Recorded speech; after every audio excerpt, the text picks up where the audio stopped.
అందరికీ నమస్కారం. హిందూ లైబ్రరీకి స్వాగతం. వినాయక చవితి పూజ అనగానే మనకు పత్రి పూజ గుర్తొస్తుంది. దీన్ని ఏకవింశతి పత్రి పూజ అంటారు. అంటే దీనిలో 21 రకాల పత్రులు మనం వాడతాం.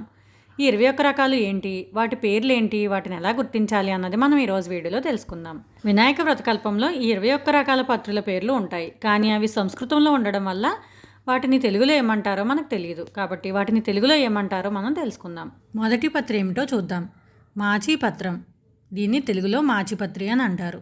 ఇది చామంతి జాతికి చెందిన మొక్క. దీని ఆకులు చామంతి ఆకుల్లానే ఉండి మంచి సువాసన కలిగి ఉంటాయి. వీటిని పూలమాలల్లో వేసి కడుతూ ఉంటారు. ఇది చాలా తేలికగా పెరిగే మొక్క. చాలామంది కుండీల్లో కూడా పెంచుతారు. ఇక రెండవది బృహతీపత్రం అంటే మొలక. ఇది వంగ జాతికి చెందిన మొక్క. దీని పూలు వంగ పూలను పోలి ఉంటాయి. ఆకులు కూడా వంగాకుల్లాగే ఉంటాయి, కానీ ముళ్ళతో ఉంటాయి. అలాగే దీని పళ్ళు చిన్న చిన్నగా ఉండి వంగ పళ్ళలాగే ఉంటాయి. పచ్చిగా ఉన్నప్పుడు తెల్లగా ఉండి పండిన తర్వాత పసుపు రంగులోకి వస్తాయి.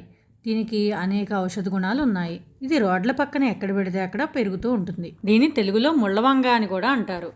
మూడవది బిల్వపత్రం అంటే మారేడు దళం. ఇలా 3 ఆకులు కలిపి ఒక గుత్తిలా ఉండి ఇలా ముళ్ళతో కూడి ఉంటుంది మొక్క. శివునికి ఎంతో ఇష్టమైన పత్రిది. అలాగే గణపతికి లక్ష్మీదేవికి కూడా ప్రీతికరం. ఇక నాలుగవది మరియు ముఖ్యమైనది దూర్వాయుగ్మం అంటే గరిక అన్నమాట. ఇది ఎంతో సులువుగా ఎక్కడ పడితే అక్కడ మనకి దొరుకుతుంది. గణపతికి ఎంతో ఇష్టమైన పత్రి. మనకి అన్ని రకాలు దొరకనప్పుడు వాటికి బదులుగా మనం గరికని వాడవచ్చు. గణపతి గరికని ఇష్టపడడం ద్వారా ఎంతో అల్పమైన దానికి కూడా అధికమైన సంతోషాన్ని పొందుతాడని మనం అర్థం చేసుకోవచ్చు. ఐదవది దత్తూర పత్రం అంటే ఉమ్మెత్త. ఇది మనకి రోడ్ల పక్కన ఎక్కడ పడితే అక్కడ కనిపిస్తూ ఉంటుంది. ఈ పువ్వులు శివపూజకి వాడుతూ ఉంటారు. ఇది చూడండి, దీనికి ఇంకా పువ్వు రాలేదు, మొగ్గలా ఉందన్నమాట. ఆకులైతే ఇలా ఉంటాయి. దీనిలో 2 రకాలు ఉంటాయి. మనం పూల రంగుని బట్టి వాటిని తెలుసుకోవచ్చు. ఒకటి తెల్ల ఉమ్మెత్త, రెండవది నల్ల ఉమ్మెత్త. నల్ల ఉమ్మెత్త అంటే పూలు ఇలా వంకాయ రంగులో ఉంటాయన్నమాట. దీని కాయలు ఇలా ముళ్ళతో కూడి ఉంటాయి. వీటికి కూడా అనేక ఔషధ గుణాలు ఉన్నాయి. ఆరవది బదరీపత్రం అంటే రేగు చెట్టు ఆకన్నమాట. రేగు చెట్టు ఇలా చిన్న చిన్న ఆకులతో ముళ్ళతో కూడి ఉంటుంది. అనేక చర్మ సమస్యలకు ఈ ఆకులను ఔషధంగా వాడతారు. ఇది కూడా మనకు చాలా సులువుగా దొరుకుతుంది. ఏడవది అపామార్గ పత్రం. దీనిని ఉత్తరేణి అని అంటారు తెలుగులో. ఇది చిన్నగా ఉన్నప్పుడు ఇలా ఉంటుంది.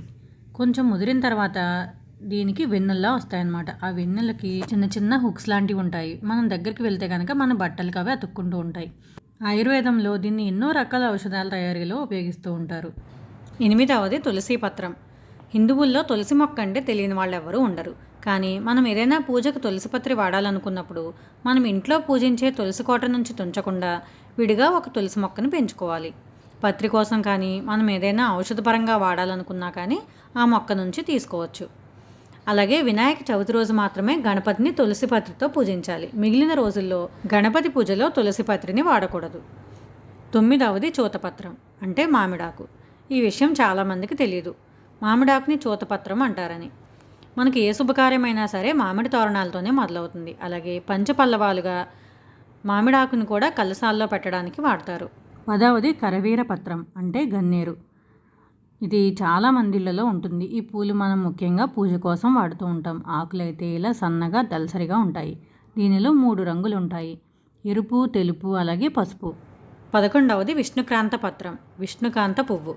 గూగుల్లో దీని గురించి వెతికినప్పుడు నాకు వేరే పువ్వులు కనిపించాయి. కానీ నేను విష్ణుక్రాంత నోము నోచుకున్నప్పుడు దాని గురించి చాలామంది పెద్దవాళ్ళని, పూజారుల్ని అడిగిన తర్వాత అసలైన మొక్క ఇదని తెలిసిందనమాట. దీనికి ఆకులు చివర ఇలా డిజైన్లా ఉంటాయి జిగ్జాగ్గా.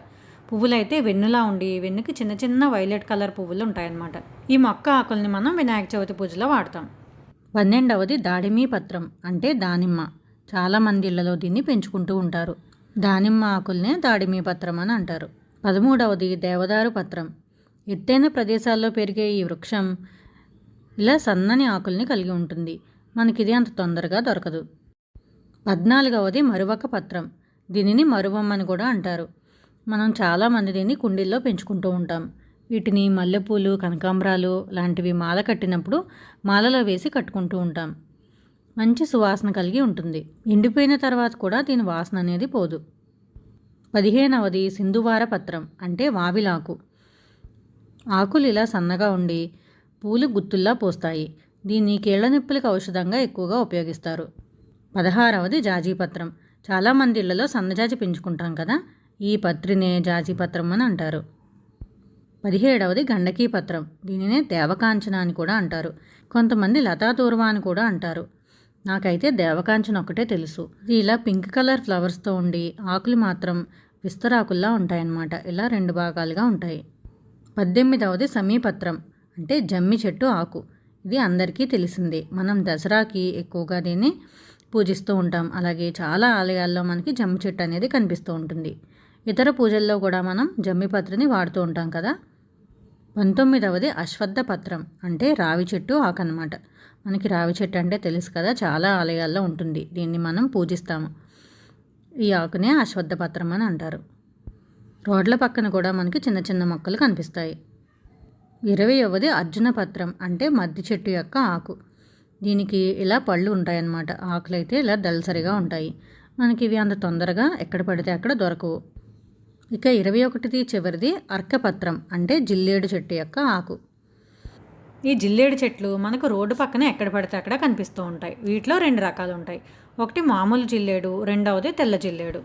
మామూలు జిల్లేడు యొక్క పూలు ఇలా లేత వంగపూ రంగులో ఉంటాయి. అదే తెల్ల జిల్లేడు అయితే తెలుపు రంగులో పూలు ఉంటాయి. ఈ తెల్ల జిల్లేడు వినాయకునికి ఇష్టం. అయితే ఈ తెల్ల జిల్లేడు వేళ్ళు కూడా కొన్ని సంవత్సరాల పాటు పెరిగితే కనుక దాన్ని తవ్వి చూసినప్పుడు వినాయకుని ఆకారంలోకి మారుతుందట. అలా మారినప్పుడు వాటిని తీసి పూజిస్తారు. కొన్నిసార్లు అయితే వేరుని లావుగా పెరగనిచ్చి తర్వాత వాటిని తీసి గణపతి ఆకారంలో చెక్కి వాటిని పూజిస్తారు. వీటిని శ్వేతార్క గణపతి అని పిలుస్తారు. ఇలా తెల్ల జిల్లేడుకి గణపతికి చాలా అవినాభావ సంబంధం ఉంది. కానీ ఆకులు కోసుకున్నప్పుడు చాలా జాగ్రత్తగా ఉండాలి. ఆ పాలు మన కళ్ళల్లో అది పడకుండా చూసుకోవాలి. ఆకులతో పాటు తెల్ల జిల్లేడు పూలు కూడా తెచ్చుకోండి, గణపతికి ఇష్టం. సో ఇవండి మనం గణపతి పూజలో వాడే 21 రకాల పత్రులు. వీటిలో చాలా వరకు మనకు తెలిసినవి మన చుట్టుపక్కల చాలా సులువుగా దొరికేవి. కాకపోతే అవి సంస్కృతంలో ఉండడం వల్ల అవి ఏంటన్నది మనకు సరిగ్గా తెలియదు. ఇప్పుడు తెలిసాయి కాబట్టి ఈసారి పూజకు బయట వెళ్ళి పత్రి కొనుక్కోకుండా మీకు దొరికినంత వరకు మీ చుట్టూ ఉన్న వాటిని సేకరించడానికి ప్రయత్నించండి. దాంట్లో మీ పిల్లల్ని కూడా భాగస్వాములు చేయండి. ఒకసారి ప్రయత్నించి చూడండి, చాలా ఎగ్జైటింగ్గా అనిపిస్తుంది. మేమైతే అలాగే చేస్తాం. దొరికినంత వరకు సేకరించుకోవడం, దొరకని వాటికి బదులుగా గరికతో పూజించడం. ఇలా పిల్లలతో కలిసి మనం వీటిని సేకరించడం వల్ల ఆ మొక్కలేంటి, వాటి వల్ల మనకున్న ఆరోగ్య ప్రయోజనాలు ఏంటన్నది కూడా మనకు బాగా తెలుస్తుంది. అలాగే ప్రకృతితో అనుబంధం పెరుగుతుంది. మనం వినాయక చవితి తర్వాత వినాయకుని విగ్రహంతో పాటు ఈ పత్రిని కూడా నీటిలో నిమజ్జనం చేస్తాం. అలా చేయడం వల్ల నీరు కూడా శుద్ధి మన పర్యావరణానికి కూడా మేలు చేస్తుంది. వినాయక చవితి పూజా విధానం, పాలవెల్లి కట్టుకునే విధానం, పిల్లలకు అర్థమయ్యేలా సులభమైన భాషలో వినాయక చవితి వ్రత కథ, ఇలాంటి వీడియోలన్నీ నా ఛానల్లో ఉన్నాయి. తప్పకుండా విజిట్ చేయండి. వీడియో నచ్చితే లైక్ చేసి మరో నలుగురికి ఉపయోగపడుతుంది అనుకుంటే షేర్ చేయండి. మరో వీడియోతో మళ్ళీ కలుద్దాం. సర్వే జనా సుఖినో భవంతు.